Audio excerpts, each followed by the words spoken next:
This is the first of 3 sessions, looking at addressing social norms in family planning programs. This video is created by the Women's Integrated Sexual Health Programme known as WISH, which is the UK government's flagship sexual and reproductive health programme. WISH operates in 27 countries across Africa and Asia, and is led by MSI Reproductive Choices and the International Planned Parenthood Federation. This first video focuses on defining social norms.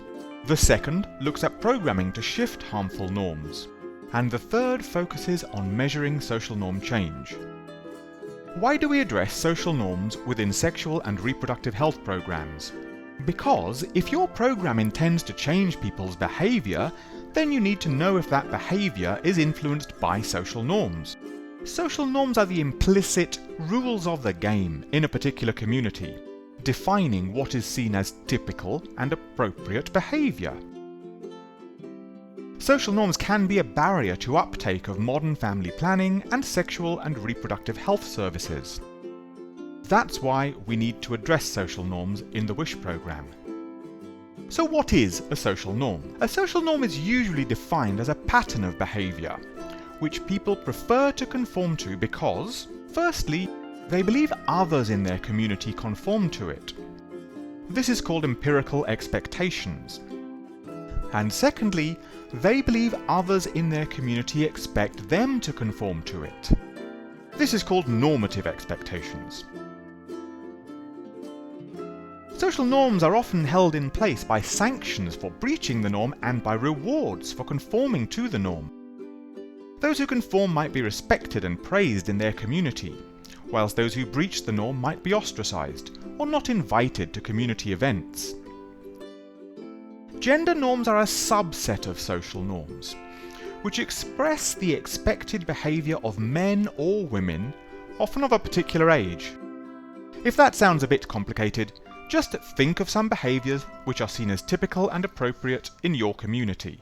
For example, in London, people don't talk to each other on the underground trains. If you do start talking to your neighbour, people might think you are strange and avoid sitting near you. In other cultures, it's a norm to remove your shoes when you enter someone's house, and if you didn't do this, you might be considered rude and not invited back. Social norms are different from individual attitudes or behaviours, which are people's personal opinions. Social norms concern expectations of what other people do and think.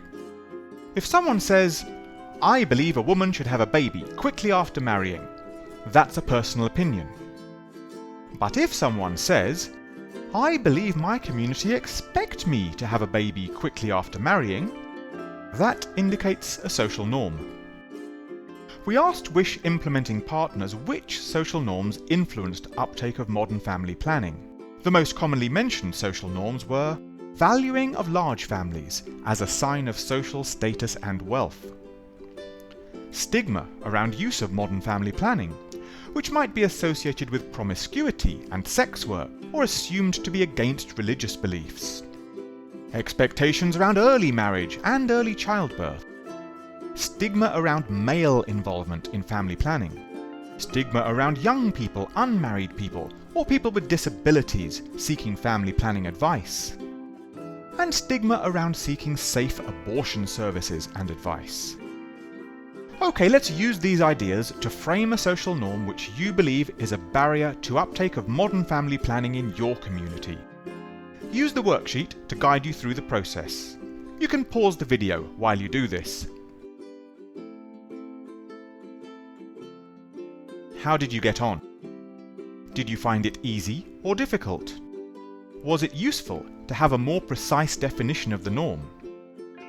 It should help you to confirm that the barrier you are addressing really is a social norm, to suggest programming approaches to shift the norm, and to identify questions you might ask to track changes in this norm.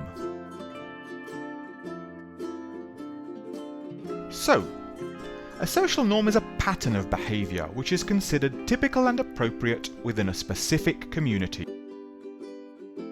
Social norms are held in place by sanctions and rewards, and often taken for granted rather than discussed openly. There is a common set of social norms which can form barriers to uptake of modern family planning services. And that's why we need to address social norms in the WISH programme.